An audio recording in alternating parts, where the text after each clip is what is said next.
By blending the deck building, turn-based RPG, and roguelike genres together, Megacrit, the developers of Slay the Spire, found a gameplay loop that is not only satisfying, but also addicting, as it's so easy to lose track of time while going through the Spire trying to build that perfect deck. While the gameplay is the main draw of the game, some curious players may begin to wonder a few things about the game's world while playing it. Like, what exactly is the Spire?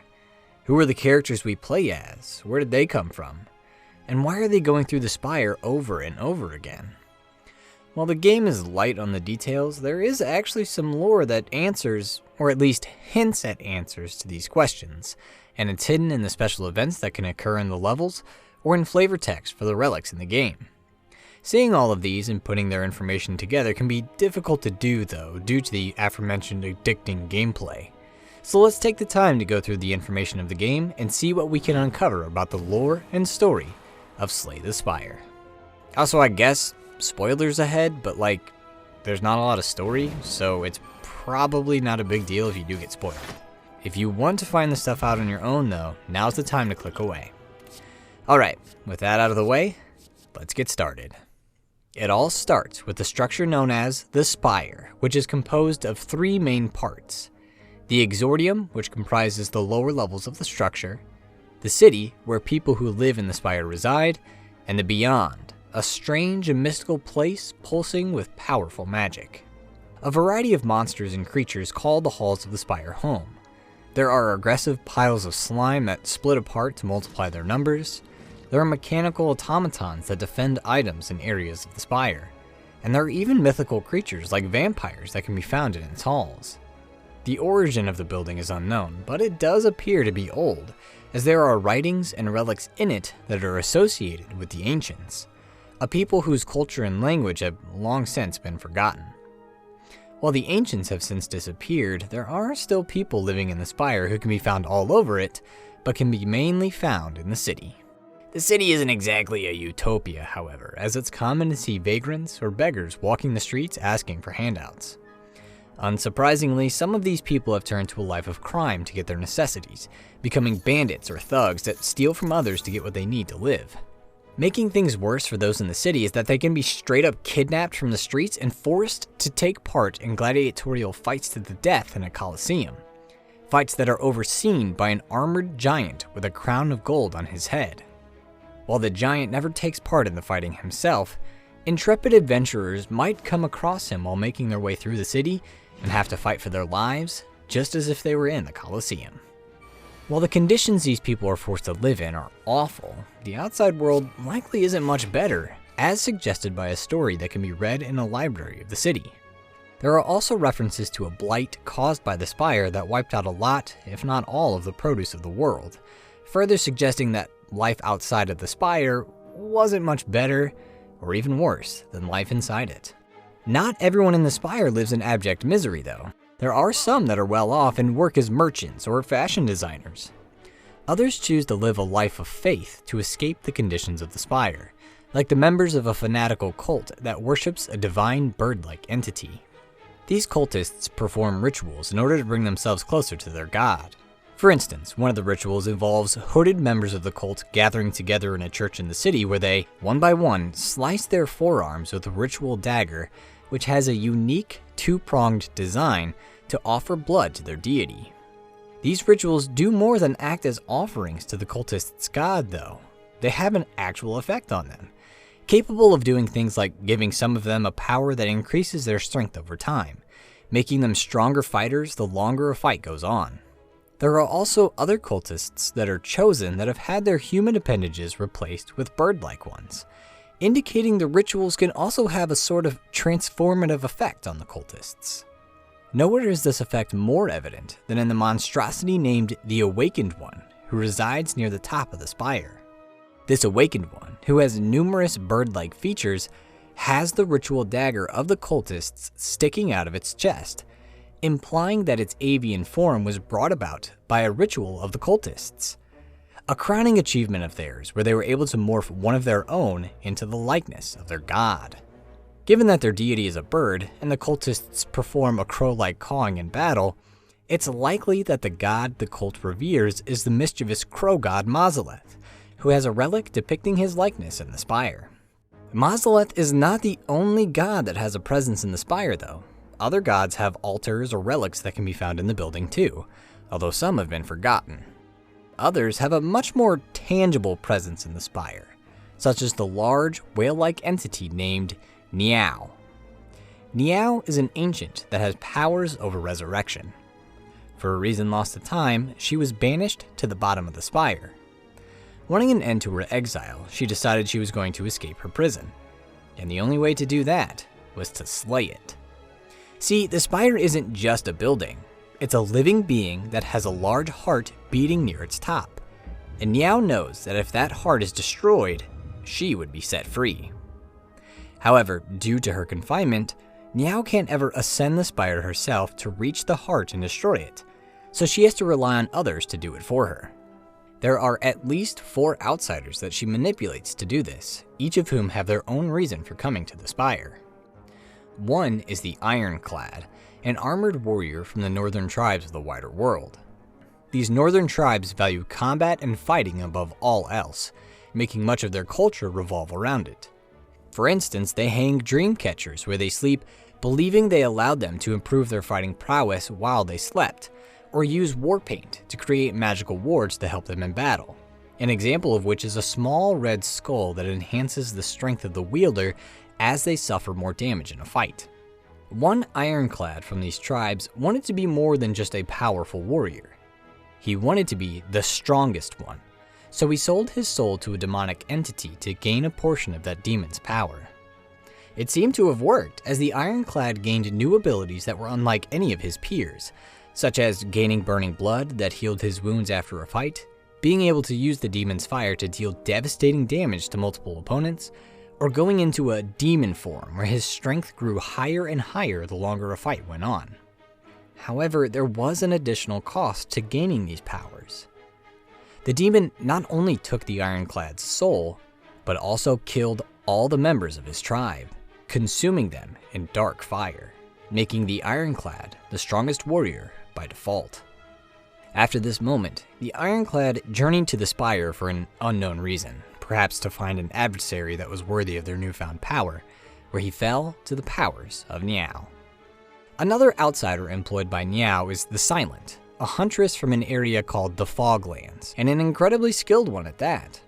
Thanks to years honing her craft, she has a couple of methods with which to eliminate her prey. She can poison them, whittling away at their life force until they die to her toxin. She can use her shivs to make quick strikes against her foe, killing them before they get a chance to move. Or she can use her litany of special tools to kill them, like caltrops she can throw at her opponent's feet that damage them when they move to attack her. She also has some trinkets, like the Ring of the Snake, that she wears on her person that signify her skill in the hunt, the most significant being the skull she wears on her head. She gained this skull after killing a ghostly creature in the swamps of her home, whereupon members of her sisterhood bestowed the skull of that creature on her head, commemorating her achievement. It was after this ritual was complete that the Silent made her way to the Spire. The exact reason is unknown, but the answer may lie in a monster of the structure, an elite named the Nemesis that bears a lot of similarities with Silent. Both wear green cloaks that cover their body.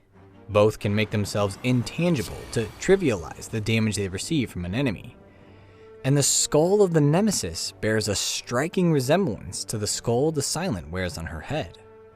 These similarities between the two raised a couple of possibilities.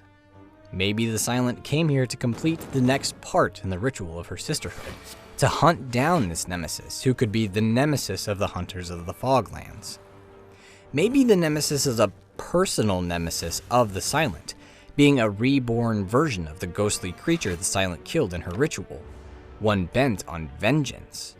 Or maybe something else is going on. In any case, once the Silent made it to the Spire, she fell under the spell of Neow, and now works to free the Ancient with her every waking moment. The third outsider is a monk named the Watcher, an ironic name considering the Watcher is blind.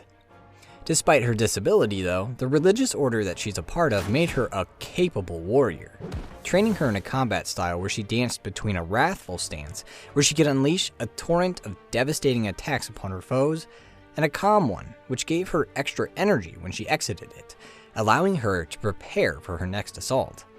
She also seemed to gain some divine powers from her training too, as although she couldn't see the world in front of her, she could see into the future, getting a glimpse of what was coming up to help her plan her next move.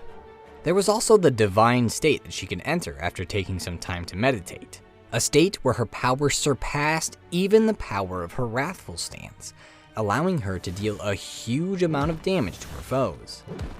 With these powers under her belt, the Watcher was sent to the Spire by her religious order to evaluate it. While the reason for this information gathering isn't known, the religious order was evidently keen on learning as much about the Spire as it could, as the Watcher was not the first monk it had sent to do this task. Another member of the order had been sent to do the exact same thing, but stopped sending in reports. The ultimate fate of this monk was never uncovered by the order. However, it's implied they may have been corrupted by the Spire into a creature known as the Time Eater. Not only does the monster wear a cloak that bears some resemblances to the Watcher's cloak, but it has some unique dialogue it can say when it comes up against the Watcher, implying a history between the two. In any case, whether they were connected or not, despite the hopes of the Watcher that she wouldn't end up like her ally, she herself stops reporting to her superiors when she comes to the Spire and falls under the influence of Neow. The last person Neow manipulates actually isn't an outsider, it's someone from within the Spire. It's the Defect, one of the automatons of the structure that were constructs of the Ancients. Somehow the orb that powers the Defect got cracked, which threw the automaton all out of whack. As it sat in its busted state, it was approached by Neow, who enlisted the Defect to her cause, making the Defect rebel against the object of its creation. It does so with its unique fighting style. While it is capable of using its mechanical limbs to damage its foes, its main power comes from the orbs it can channel and evoke in slots it controls. By using these orbs, the Defect can summon lightning strikes on its foes, build a defensive wall of ice for itself, destroy an enemy with the power of darkness, or obtain more energy from pure plasma. It can also augment these orb slots with various technological tools or powers it can find in the Spire, like some gold-plated cables that allow an orb's passive ability to be triggered twice, or a defragmentation process that enhances the strength of the orbs. With these powers, the Defect climbs the Spire, hoping to one day fulfill Neow's dream of freedom. As these four ascend the Spire, they have to make their way through the treacherous halls and fight off the monsters that inhabit the building. Oftentimes, the dangers are too much, and the characters are killed by one of the hazards of the Spire. However, whenever that happens, Neow uses her powers and resurrects the outsider, sending them on their way again after giving them a blessing, hoping that, eventually, they'll be able to break through and destroy the heart. She also wipes their memories when she does this, likely to keep the characters complicit in her plan, as they probably wouldn't take too kindly to learning that they're trapped in the Spire until they've set her free. Despite her efforts, there are times where the characters regain their memories, perhaps through a chance encounter with people that have met them before, from reading a book that chronicles Neow's imprisonment in the Spire, or from the wild magic of the place opening up their mind and awakening it. But simply knowing about their enslavement isn't enough to break the characters from the cycle, as the next time they die, Neow once again steps in and wipes their memory, leaving them trapped under her influence. Eventually, after an indeterminate amount of time, Neow's dream is fulfilled when one of the outsiders make their way through the Exordium, the city, and the beyond to come face to face with the heart. They unleash the extent of their power upon it, but it's not enough. And despite seeing no attacks from it, they crumple in a heap before the heart, and are soon brought back by Neow to begin the cycle anew. In order to destroy the heart and break this cycle of death and resurrection they found themselves in, they need to fulfill special conditions. First, each one of the Ironclad, the Silent, and the Defect must reach the heart and die to it. Then, during subsequent ascents of the Spire, 3 keys can be found and collected by the characters.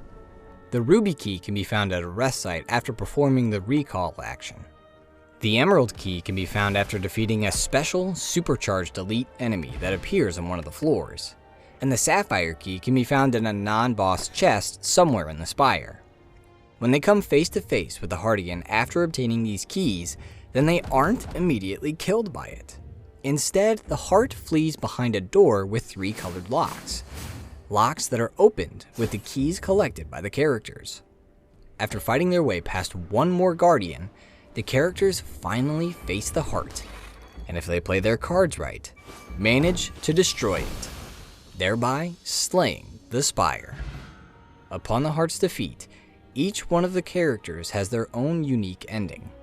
The Silent climbs to the peak of the Spire and takes a moment to gaze upon the moon. The Defect sprints to the top with the light of the sun lighting up the orbs of his face. The Ironclad climbs a set of stairs, leaving a trail of flames in his wake, flames that eventually envelop the top of the Spire.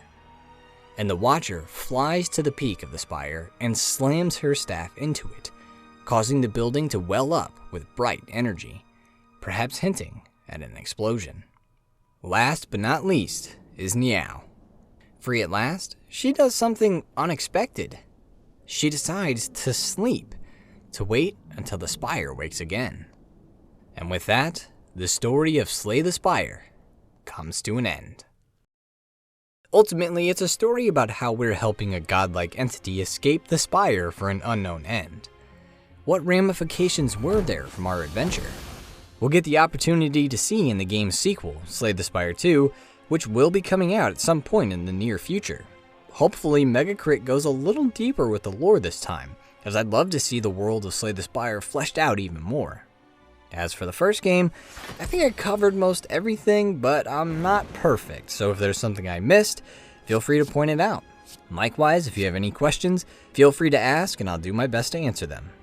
Before I go, I'd like to remind you that all of my content is uploaded over on Spotify too, so feel free to listen over there if that's easier for you. Alright, that's it for this one, so until next time, thank you for watching and see you later.